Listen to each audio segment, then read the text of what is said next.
ও হাজীগঞ্জের যুবক, এই এলাকার বাবারা, যার অন্ধকার কবরে মা বাবা আছে গো, আনন্দের সীমা নাই রে, আনন্দের সীমা নাই।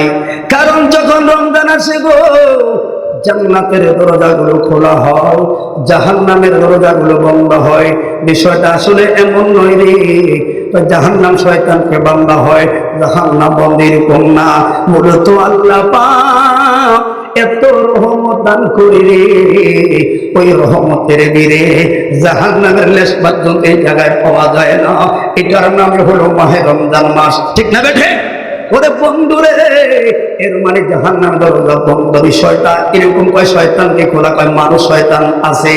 জাহান্নাম আর জান্নাতের বিষয়টা আমরা নাম দিকটা আগে তুলি, আমরা আগে পরিবর্তন হই। কারণ ওরে মানুষে ওই দোহাই দিয়া এখন আর কাজে লাগে না। কত কইলাম জান্নাতের দরজা খোলে, জাহান্নামটা বন্ধ, কাম কইতেছে না, কাম কইতেছে না। এবার বলে শোনো, মূলত রমজানকারীর কাছে আল্লাহ পাক অধিক দয়াময়, ওদিকে ভালোবাসা। ওরে যুবক, ওই 3টা 4টা বাজে গো, সেহরি খাইলাম, জোহরে যখন আজান দেয়, আমার আল্লাহ ফেরেশতাদেরকে জাকি জাকি পূর্ব কাদের গায়ে পাতানিস আশেপাশে পাড়ায়, এরে তোরা যা রে, কই যাইব? হাজীগঞ্জের ঘরে ঘরে যাও, মুসলমানদের ঘরে যাও।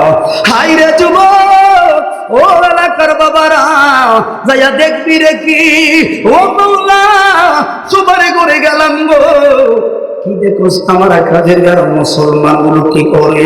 কই দেখলাম গো, কেউ কোরআন শরীফ তেলাওয়াত করে। এরে ফেরেশতার দোল, ক্ষুধা লাগেনি রে, কোন লাগছে, খাইনি রে, কই দেখি না তো খাইতে। ফ্রিজে ঠান্ডা পানি আসেনি রে, আছে, আর সামনে টিউবওয়েল আসেনি রে, আছে। ওরে বন্ধু, রমজান কেন এত মায়া? আল্লাহ যখন বলল ইন্নী জাআলু ফিল আরদি খলিফা, মানুষ বানাবো, সর্বপ্রথম বাধা দিছিল কারা? এই ফেরেশতারা দলেরা কয় বানাইয়েন না। এর আগে একটি দল বানাইলেন, এরা মারামারি করলো, কাটাকাটি করলো। ও রহমান গো, নাহনু নুসাব্বিহু বিহামদিকা, আমরাই তো আপনার শুকর আদায় করি, আমরাই তো আপনার গুণগান গাই। আল্লাহ কয় হয় না, হয় না। কয় কেন? ইন্নী আ'লামু মা লা তা'লামুন, আমি আল্লাহ যা জানি রে, তোমরা তা জানো না। এবার আল্লাহ কয় তোর না কইছিলি না বানাইতাম না, মারামারি করবো, আর দেখোস নি আমার বান্দারা কি করে। ওরে আসরের আযান দিলে গো, ওরে না খাইলে সাইন্সের বাসায় রে একটা দুর্গন্ধ বার হইবে, সমাজের মানুষকে পচা লাগে, খারাপ লাগে। আল্লাহ কই ওই গন্ধ, রোজাদারের গন্ধটারে মুখে রহমানের কাছে মুস্কুয়ার চাইতে আরো দাম। হাই রে, ইফতারের আধা ঘন্টা আগে আল্লাহ কয় যা, কি করে সামনে সুন্দর সুন্দর খাবার খাই রে, নিজেও তো খায় না। ছোট্ট ছোট্ট বাচ্চাগুলো আলু সপে হাত দিলে একটু পরে আজান দিব, কি বুঝলি? কয় আল্লাহ এরা তো খায় না, ছোট বাচ্চাদের আবার রমজানের তালিম দেয়, একটু একটু উপাস রাখতে তালিম দেয়। তো তোরা না কইবি মানুষ বানাইতাম না। এরপরে আবার আসল মাত্র 15 মিনিট মাখে, একবার খেজুর হাতে লয়, আবার রাখে, আবার শরবত হাতে আবার রাখে। কিরে খায়নি রে? কয় না খায় না। এরে কিল্লাই রে খায় না। আল্লাহ বুঝে ফেললাম, এরা আপনার ডোল এরা খায় না, আপনার ডোল এরা খায় না। এ ফেরেশতার ডোল তোরা বল, এরা কি আমি আল্লাহর দেখছি নি গো? কয় না।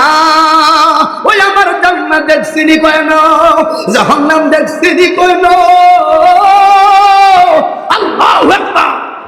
এরাই আমার জান্নাত দেখে নাই, আমার জাহান্নামটা দেখে নাই, আমার দেখে নাই। ওরে পয়সার কারণে রে মক্কা মদিনা আইতে পারে নাই রে, শুধু শুনছে রে, শুনা বিশ্বাস কইরা আমার বান্দা গুলো 16-17 ঘন্টা রে না খায়া রইছে গো। ওরে তোরা ফেরেশতারা হাতটা তুইলা দে, দেখি কিসের কারণে? এখন রহমানের পক্ষ থেকে রহমত দেওয়া হবে, ইফতারটা মুখে দেওয়ার আগে আগে আমার বান্দারে জান্নাতি বানায়া দিয়াম রে।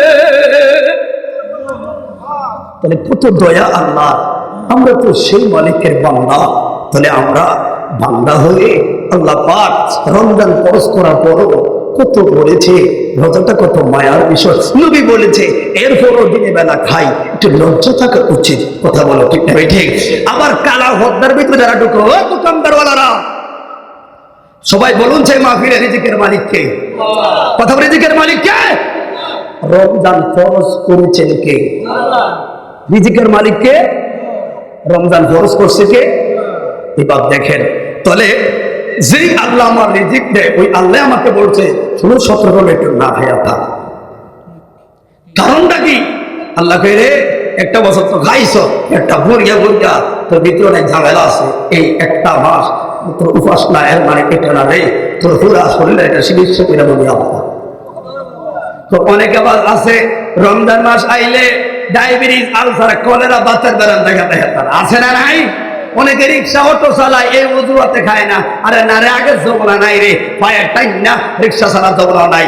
রমজান মাস দেখবেন কিছু কিছু যুবক, কিছু কিছু লোকদেরকে রমজান মাস আসলে আপনি হুজুর কিছু দেখলে হুজুর আজকে লাগছে রোজাটা, তোমার বাপ রাস্তার ভিতরে সে ফালাইতে ফালাইতে ঘুরে এলায় কি এত সেপারেট দিতেন, পাঁচটা রোজাটা দশছে পরে আসলে এত রোজা দেয় নেই। কথা বলা কেন?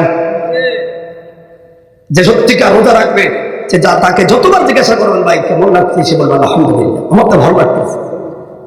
কথা বলে না কেন? রমজান মাস রোজাদার কখনো বিরক্ত হয় না, রোজাদার কখনো ক্লান্ত হয় না। অতএব আমরা যারা নিয়োগ করে নাই, আজকের মাহফিলে নিয়োগ করি, আল্লাহ আমরা যদি বেঁচে থাকি আমরা 30টা রোজা রাখবো। সবাই ডাইন হাতটা তোলে, এভাবে সকলে বলুন আলহামদুলিল্লাহ। সবাই বলে আলহামদুলিল্লাহ। অনেক মুরব্বীরা আছেন যে তার 70-80 বছর, এটা খাইতে পারে না, এটা আগে এতিম তো ভাই, এতিম তো ভাই। ও মুরব্বী, এতিম তোর অধিকার আপনাকে কে দিয়েছে? এতিম চয়েস করে দিবে আপনার মসজিদের খতিব, আপনি তো পারবেন না।